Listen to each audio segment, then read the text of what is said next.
Hello friends, स्वागत है आपके अपने YouTube channel online GK GS classes के एक और बेहतर क्लास में। आज के इस क्लास में हम लोग जो हैं इंग्लिश ग्रामर के एक बहुत बेहतर टॉपिक्स को पढ़ने वाले हैं। यकीन मानिए इस वीडियो के बाद जो है आप उस टॉपिक को भूलने वाले नहीं हैं। टॉपिक है वॉइस। इसके बारे में जानने से पहले हम थोड़ा टेंस के बारे में जानते हैं। इससे पहले हमने टेंस के बारे में पढ़ा है और टेंस जिन लोगों ने नहीं पढ़ा है उनको ये वॉइस जो है समझ में नहीं आएगा। सबसे पहली बात, टेंस आप जाकर देखिए। इस वीडियो में जो है टेंस के जो 5 पार्ट्स हमने पढ़ाए थे, टेंस को हमने 5 वीडियो में डिवाइड करके पढ़ाया है। जाकर पढ़िए, उसके बाद इस वीडियो को आकर देखिए। इतना बेटर ढंग से आप समझेंगे कि कभी आप भूल नहीं पाएंगे। सबसे पहला क्वेश्चन ही आपके मन का कि सर ये वॉइस होता क्या है। तो वॉइस मीन्स क्या होता है? आवाज़ होता है। आवाज़, अगर ग्रामर की परिभाषाएं इसमें दिया जाए, ग्रामर के तरह से बोला जाए कि वॉइस किसे कहते हैं, तो वॉइस उसे कहते हैं जिनमें हम ट्रांजिटिव वर्ब के बारे में पढ़ा करते हैं। अब आपके मन में गौर प्रश्न कि सर ट्रांजिटिव वर्ब क्या होते हैं? तो वैसा वर्ब जिसमें ऑब्जेक्ट पाए जाते हैं उसी को ट्रांजिटिव वर्ब कहते हैं। और ट्रांजिटिव वर्ब के बारे में अगर हम लोग इंग्लिश ग्रामर में जिस टॉपिक में पढ़ते हैं उसी टॉपिक को कहा जाता है का? तो वॉइस कहा जाता है। वॉइस मीन्स आवाज़। अच्छा, आवाज़ जो है कई प्रकार के भी हो सकते हैं, है कि नहीं? जैसे हमने बोला कि राम आम खाता है, एकदम सिंपल हमने बोला कि राम आम खाता है। अब हम ये भी तो बोल सकते हैं कि आम खाया जाता है राम के द्वारा। आम खाया जाता है राम के द्वारा। ये दोनों सेंटेंस में जो है सिर्फ आपको फर्क बताना है कि है का। जैसे हमने लिखा राम आम खाता है, ठीक है, ये हमने लिखा। और इसको हम जो है एक और, हमारा कहने का अर्थ एक ही होगा। जैसे कि आम खाया जाता है, आम खाया जाता है राम के द्वारा, राम के द्वारा। अब बताइए इन दोनों सेंटेंस में जो है आम कौन खा रहा है? रामे खा रहा है, लेकिन कहने का तरीका, वॉइस जो है अलग अलग है। आप समझ रहे हैं तो कमेंट में यस लिखिएगा, ठीक है? क्योंकि राम आम खाता है ये आप कहें और इसको हमने बदल के ये कह दिया कि नहीं, आम खाया जाता है राम के द्वारा। तो ये जो है वॉइस की चेंजिंग रूप हैं। अब जो है वॉइस आप समझ चुके होंगे कि वॉइस क्या है, यानी कहने का तरीका कि कौन कैसे उसी सेंटेंस को कहता है, ठीक है? जैसे कि वॉइस के बारे में अगर टाइप्स हम लोग पढ़ेंगे तो वॉइस जो है 2 प्रकार के होते हैं। पहला एक्टिव वॉइस एंड दूसरा पैसिव वॉइस, ठीक है? देखिए, एक होता है एक्टिव वॉइस और दूसरा का होता है तो पैसिव वॉइस। ये आपको रटने का कोई ज़रूरत नहीं है, काहे कि आप भूल नहीं गए हैं कि आप किससे पढ़ रहे हैं। सनी सर से पढ़ रहे हैं और इनके मेरे क्लास में आप आए हैं। और अगर इंग्लिश आपको रटना पड़े तो समझिए कि हमको पढ़ावे नहीं आता है, ठीक है? तो एक्टिव वॉइस किसे कहते हैं और पैसिव वॉइस किसे कहते हैं? अच्छा, एक और बात बताइए, राम आम खाता है, ये जो है कौन सा टेंस का है? तो टेंस जो है प्रेजेंट इंडेफिनिट टेंस का है कि नहीं? आप देखिए ता है, ती है, लास्ट में लगल रहे प्रेजेंट, और प्रेजेंट इंडेफिनिट का है। जैसे कि इसका अगर हम स्ट्रक्चर बनाएंगे तो कैसे बनेगा? सब्जेक्ट प्लस वर्ब, वर्ब का जो है फर्स्ट फॉर्म प्लस एस या ईएस, और उसके बाद जो है ऑब्जेक्ट बनता है कि नहीं? ऑब्जेक्ट, ये जो है इसका स्ट्रक्चर बनता है। अच्छा, एक और बात, जब हम टेंस पढ़ा रहे थे तो उसमें हमने क्या कहा था कि कोई भी वाक्य जो है सब्जेक्ट, वर्ब और ऑब्जेक्ट से मिलकर जो है बना हुआ है, ठीक है। सब्जेक्ट जो है किसी भी टेंस में, कोई भी टेंस आप लोग पढ़े होंगे तो सब्जेक्ट जो है उसमें पहले आया होगा। पहले आने का मतलब कि जैसे कि एगो मूवी बन रहा है, फिल्म बन रहा है, और फिल्म में जो सबसे पहले जेकर एंट्री होता है वो हीरो ही होता है कि नहीं। तो टेंस में जो भी हम लोग पढ़े हैं उसमें कौन हीरो था? सब्जेक्ट जो है हीरो था, हीरो। यानी सब्जेक्ट के बिना हम लोग टेंस को पढ़ ही नहीं सकते थे, है कि नहीं। सब्जेक्ट सब टेंस में था, चाहे वो प्रेजेंट के हो, चाहे फ्यूचर के हो, चाहे पास्ट के हो, सभी में थे। लेकिन हमने पहले ही जो है वॉइस की परिभाषा को बताया था ग्रामर लैंग्वेज में कि वैसे अध्याय या टॉपिक जिसमें हम ट्रांजिटिव वर्ब के बारे में पढ़ेंगे उसे हम लोग कहेंगे क्या? तो वॉइस कहेंगे। ट्रांजिटिव वर्ब कहने का मतलब जिसमें ऑब्जेक्ट हो, ठीक है। तो इसमें जो है कभी कभी जब हम लोग बना रहे थे तो उसमें ऑब्जेक्ट आ भी नहीं रहा था। जैसे देखिए, राम खाता है, तो इसमें ऑब्जेक्ट है राम इट्स, इसमें ऑब्जेक्ट है ले नहीं है, राम इट्स हो गया। अब जो है ट्रांजिटिव वर्ब के बारे में हम बात कर रहे हैं। ट्रांजिटिव वर्ब जिसमें ऑब्जेक्ट रहना एकदम कंपलसरी है, जरूरी है, और ट्रांजिटिव वर्ब का ही जो है हम लोग वॉइस बनाते हैं, पैसिव वॉइस बनाते हैं। इनट्रांजिटिव वर्ब का कभी भी जो है हम लोग वॉइस नहीं बनाते हैं। तो अब एक्टिव वॉइस को हम लोग जानेंगे कैसे, या एक्टिव वॉइस सर होता क्या है और पैसिव वॉइस होता क्या है। तब जो है हम लोग इसको सीखते हैं कि आखिर ये एक्टिव वॉइस होता क्या है और पैसिव वॉइस होता क्या है। तो एक्टिव, जिस वॉइस में सब्जेक्ट जो है एक्टिव रहता है उसी वॉइस को कहते हैं हम लोग एक्टिव वॉइस। जिस वॉइस में सब्जेक्ट जो है एक्टिव रहता है, एक्टिव मतलब कहे का मतलब कि चलते फिरते ओकर जो है शरीर के अंग हिलते रहता है, उसी को जो है एक्टिव वॉइस कहते हैं। अब बताइए, यहाँ पे हमने लिखा है राम आम खाता है। अभी कौन आम खा रहा है? राम खा रहा है। तो राम खा रहा होगा तो एक्टिव होगा। अब वो सूत के आराम से थोड़ी एकदम आराम से सूत के खा रहा होगा, नहीं खा रहा होगा। उसके शरीर का जो है हाथ चल रहा होगा, मुंह चल रहा होगा, तबे ना वो खाया है आम। यानी कि वो एक्टिव है। तो क्या कहलाएगा भाई? तो ई जो है एक्टिव है, एक्टिव। तो इसको हम लोग का कहेंगे? एक्टिव वॉइस कहेंगे। अगर एक इंग्लिश बनावल जाए तो क्या हम लोग बनाएंगे? Ram it's mango, Ram it's a mango कह सकते हैं। राम इट्स ए मैंगो, यानी कि राम आम खाता है। तो राम जो है यहाँ पे एक्टिव है, सब्जेक्ट। एक और बात बताते हैं एक्टिव के बारे में। एक्टिव वॉइस में सबसे पहले जो है सब्जेक्ट आता था।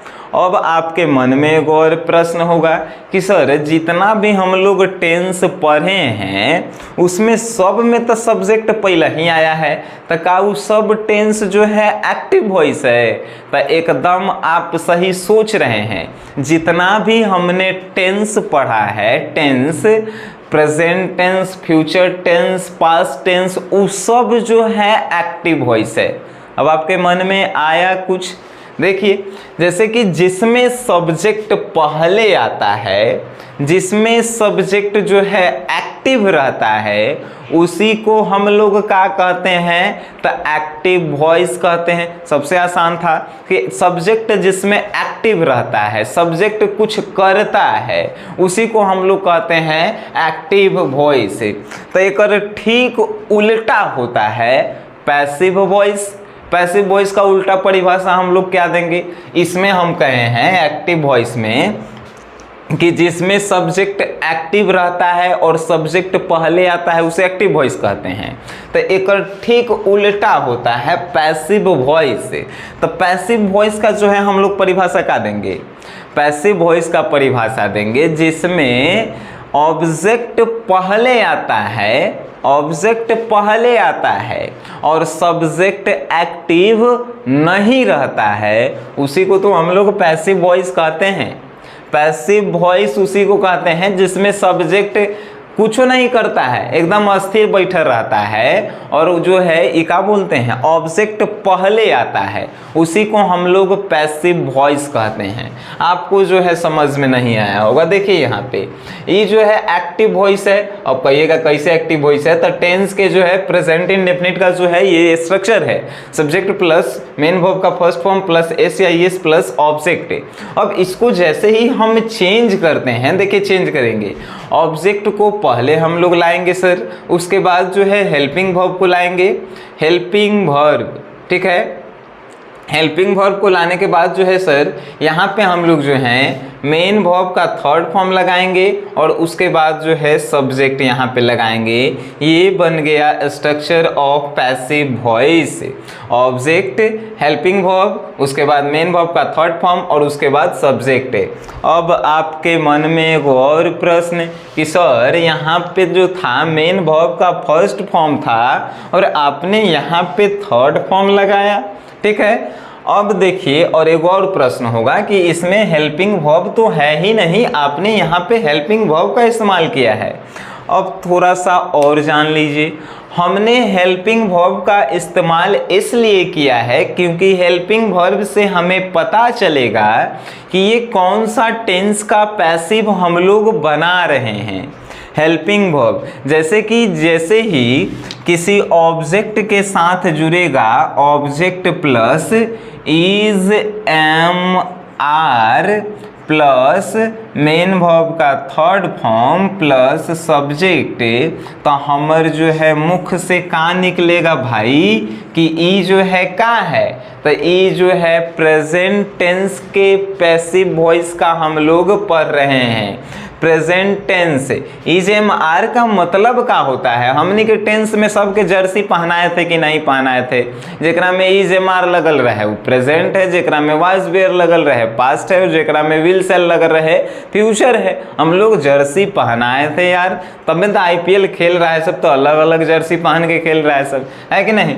तो हम लोग जो है वही तो हम किए हैं। हेल्पिंग वर्ब का इस्तेमाल हमने इसलिए किया है जिससे हम लोगों को पता चले कि ये कौन सा टेंस का जो है हम लोग पैसिव बना रहे हैं, ठीक है। अब आपके मन में एक और कि सर मेन वर्ब का थर्ड फॉर्म किस लिए आपने उपयोग किया, तो आप आज के बाद कभी पैसिव भूलने वाले नहीं हैं। जैसे कि पैसिव का पहचान है मेरे भाई कि जिस सेंटेंस में मेन वर्ब का थर्ड फॉर्म लगा रहे, समझिए कि वो पैसिव है। पैसिव कहने का मतलब कि मेन वर्ब का थर्ड फॉर्म एकदम पैसिव है।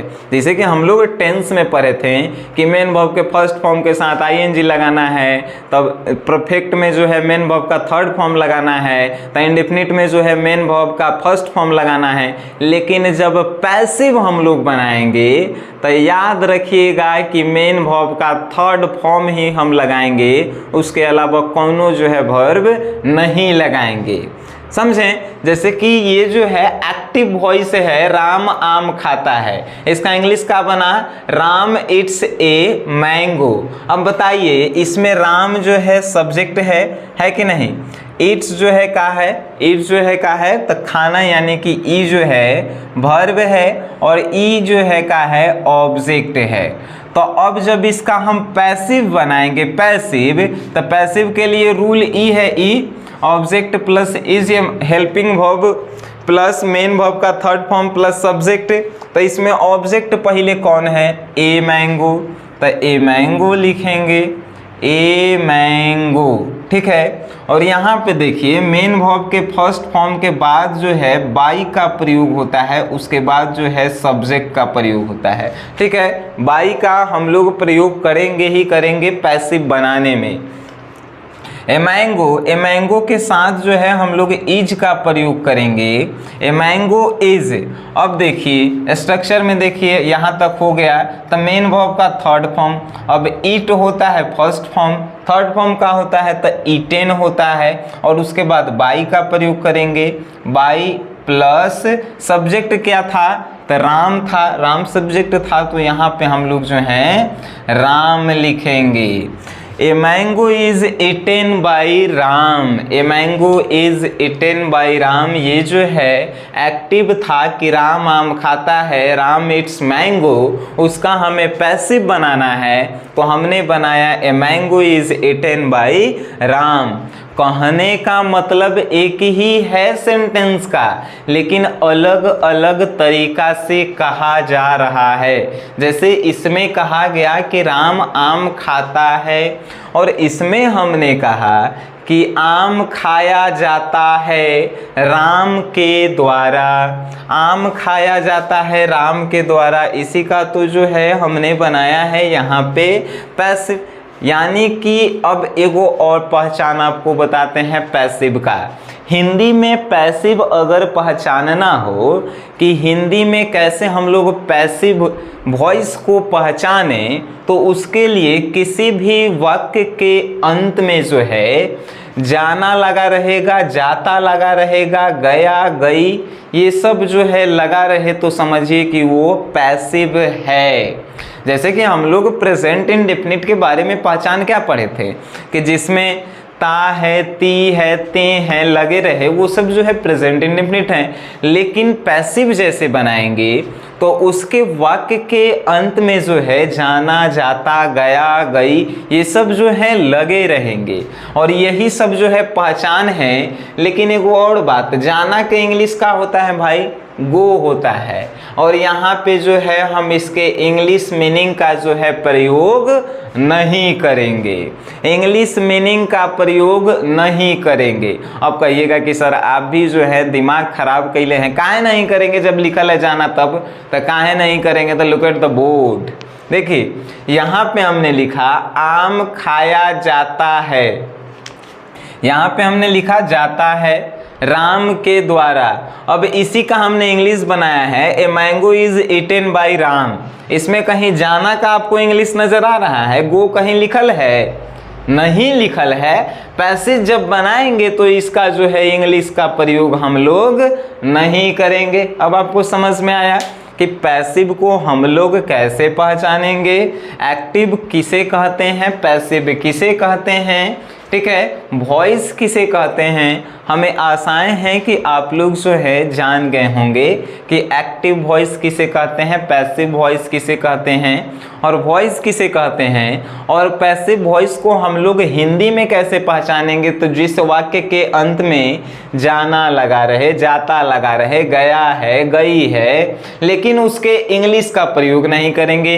और सबसे आसान था हमारा इंग्लिश में लगा पहचानना, कैसे, तो मेन वर्ब का थर्ड फॉर्म जिस सेंटेंस में आप देख लीजिए तो ओकर जो, लेकिन ऑब्जेक्ट पहले रहना चाहिए, ऑब्जेक्ट पहले रहे और मेन वर्ब का थर्ड फॉर्म देख लीजिए तो वो क्या है, तो पैसिव वॉइस है। समझ गए, तो ये जो था वॉइस था।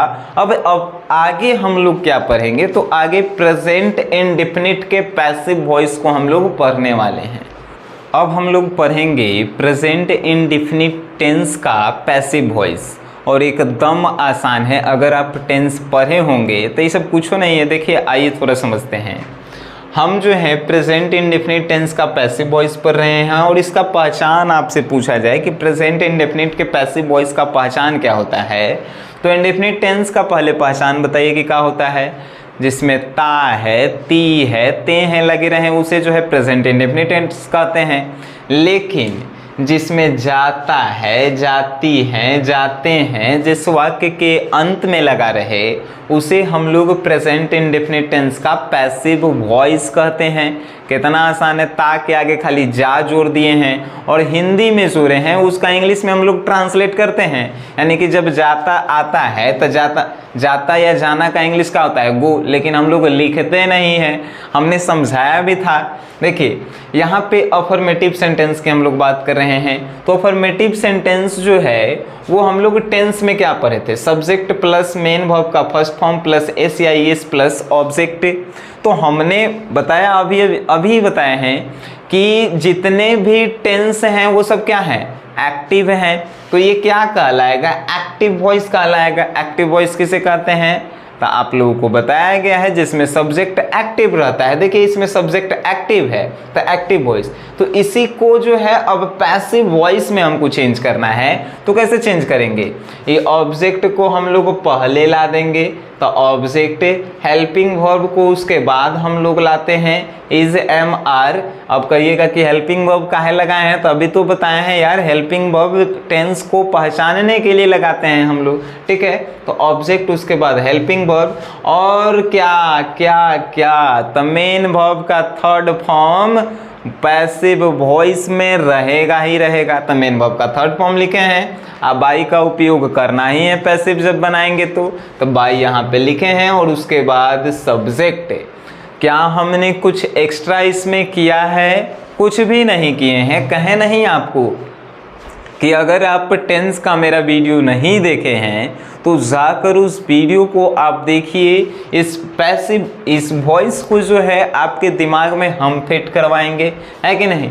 तो अब जो है एग्जाम्पल करके हम लोग देखते हैं, जैसे कि आई राइट ए लेटर, मैं एक पत्र लिखता हूँ, मैं एक पत्र लिखता हूँ, ठीक है। तो अब इसका जो है पैसिव हमको बनाना है, कैसे बनाएंगे, तो देखिए इसमें आई सब्जेक्ट है और इसमें ए लेटर जो है ऑब्जेक्ट है।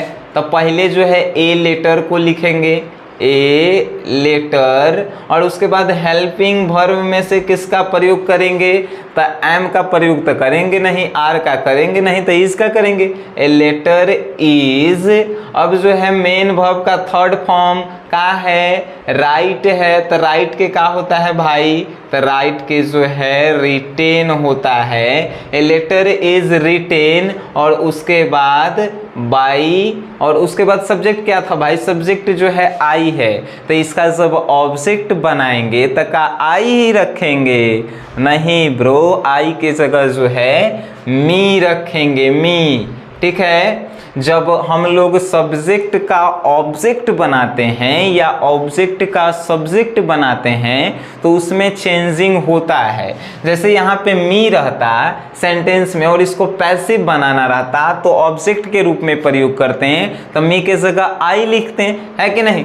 तो यहाँ पे a letter is written by me बन गया। नहीं समझ में आए, एक और एग्जांपल लेते हैं। जैसे लिखा हुआ है द फार्मर प्लॉग्स द फील्ड, यानी कि किसान जो है खेत जोतता है, किसान खेत जोतता है। तो इसमें देखिए का जो है ई सब्जेक्ट है कि ऑब्जेक्ट है, ऑब्जेक्ट है, सिंपल सी बात है। यहाँ पे द फार्मर जो है सब्जेक्ट है। तो हम लोग पैसिव बनाने का रूल क्या हमको पता है कि पहले ऑब्जेक्ट के पहले लाइए।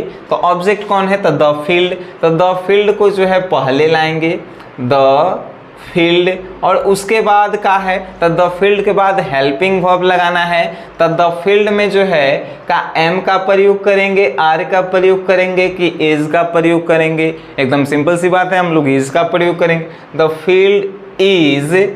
अब देखिए हेल्पिंग वर्ब का हमने प्रयोग कर दिया, तो मेन वर्ब का जो है थर्ड फॉर्म का लगाएंगे भाई। तो यहाँ पे जो है प्लॉग्स, यानी मतलब कि जोतना, तो इसका जो है थर्ड फॉर्म होता है प्लॉगेड, PLOUGHED। प्लॉग मीन्स जोतना, और उसके बाद जो है बाई का प्रयोग करेंगे। और क्या है, द फार्मर सब्जेक्ट था तो यहाँ पे क्या बनेगा, ऑब्जेक्ट बनेगा, द फार्मर। अब कितना सिंपल जो है पैसिव है, बात वही था, सिर्फ हम लोग चेंज करके लिख रहे हैं। देखिए अफर्मेटिव का, जैसे कि हमने आपको कहा कि एक और आपको बनाना है, I am eating food, I am जो है ईटिंग फूड या आई एम ईट फूड। तो इसको कैसे बनाएंगे, फूड जो है इसमें क्या है, ऑब्जेक्ट है, फूड को पहले लाएंगे, उसके बाद हेल्पिंग वर्ब का प्रयोग करेंगे, उसके बाद जो है मेन वर्ब का थर्ड फॉर्म लगाएंगे, बाई लगाएंगे, और उसके बाद सब्जेक्ट को जो है उसको जो है ऑब्जेक्ट में चेंज करेंगे, बस बन गया पैसिव। पैसिव रटना नहीं है, रटकर जो है आप कुछ दिन तक याद रख सकते हैं, लेकिन उसको जो है आप किसी को समझा नहीं सकते हैं। अब देखिए नेगेटिव इसका बनाना रहेगा, तो नेगेटिव बनाने के लिए हम क्या सिखाए थे टेंस में कि हेल्पिंग वर्ब के बाद जो है नॉट का प्रयोग कर दीजिए, वो नेगेटिव बन गया। जैसे देखिए सब्जेक्ट प्लस डू या does plus not plus main verb का third form plus object. Helping verb do या डज था तो उसमें उसके बाद जो है नॉट का प्रयोग कर दिए, वो क्या बन गया, नेगेटिव बन गया। तो इसको पैसिव बनाना है, पैसिव, तो जो ऑब्जेक्ट है उसको ऑब्जेक्ट को पहले लाएंगे। इज एम आर जो है यहाँ पे लगाएंगे। इज एम आर क्यों लगाए हैं, तो प्रेजेंट टेंस को पहचानने के लिए, टेंस को पहचानने के लिए। इसके हेल्पिंग वर्ब के बाद जो है नॉट का प्रयोग करेंगे। अब मेन वर्ब का थर्ड फॉर्म, सिंपल सी बात है, पैसिव हम बना रहे हैं, मेन वर्ब का थर्ड फॉर्म ही लगाएंगे और उसके बाद बाई और उसके बाद सब्जेक्ट। ये जो है हो गया पैसिव वॉइस का जो है स्ट्रक्चर। जैसे हमने लिखा Ram does not read Sanskrit, Ram जो है संस्कृत नहीं पढ़ता है। इसका जो है आप बनाइए कि पैसिव इसका कैसे बनेगा, तो यहाँ पे संस्कृत ऑब्जेक्ट है तो संस्कृत को पहले लेकर आएंगे, है कि नहीं। तो संस्कृत को पहले लाएंगे और यहाँ पे इज एम आर में से क्या होगा, तो इज होगा। संस्कृत यहाँ से लिखना स्टार्ट कीजिए, संस्कृत इज नॉट, रीड के थर्ड फॉर्म का होता है, उहे होता है यार। Sanskrit is not read by कौन, तो सब्जेक्ट में कौन था, तो राम, तो यहाँ पे आके ऑब्जेक्ट बन जाएगा राम। यानी संस्कृत नहीं पढ़ा जाता है राम के द्वारा, पैसिव बन गया। इसमें भी जाता है लगा रहा है, लेकिन जाता का जो है हम लोग मीनिंग लिखे हैं, हम पहले ही बताए हैं, पहचान है उसका कि पैसिव का पहचान है हिंदी में कि उसके अंत में जो है जाता, जाती, जाते ये सब लगा रहेगा, बट उसके मीनिंग का जो है हम लोग उपयोग नहीं करेंगे। यहाँ पे एक और है, you does not sing a song, you does not sing ये सॉन्ग, तुम गाना नहीं गाते, तुम गाना नहीं गाता है, तुम गाना नहीं गाता है। तो इसका जो है का बनेगा पैसिव, तो सिंपल सा बात है, यहाँ पे ऑब्जेक्ट कौन सा है, ए सॉन्ग है। ए सॉन्ग को जो है हम लोग पहले लेकर आएंगे, ए सॉन्ग, और उसके बाद जो है हेल्पिंग वर्ब का इस्तेमाल करेंगे, तो किसमें, इसमें आर का प्रयोग करेंगे, नहीं सिंपल सी बात है, इसका प्रयोग करेंगे, ठीक है। ए सॉन्ग इज नॉट, क्योंकि नेगेटिव बना रहे हैं, ए सॉन्ग इज नॉट, और यहाँ पे लिखल है सिंग, सिंग का जो है थर्ड फॉर्म का होता है, संग होता है, SUNG संग। ए सॉन्ग इज नॉट संग बाई, अब यू के जो है बदलेंगे सब्जेक्ट से ऑब्जेक्ट, तो क्या होगा, यू के यू ही होता है यार, यू के you. A song is not संग बाई यू, यानी हम लोग पैसिव बनाना सीख रहे हैं।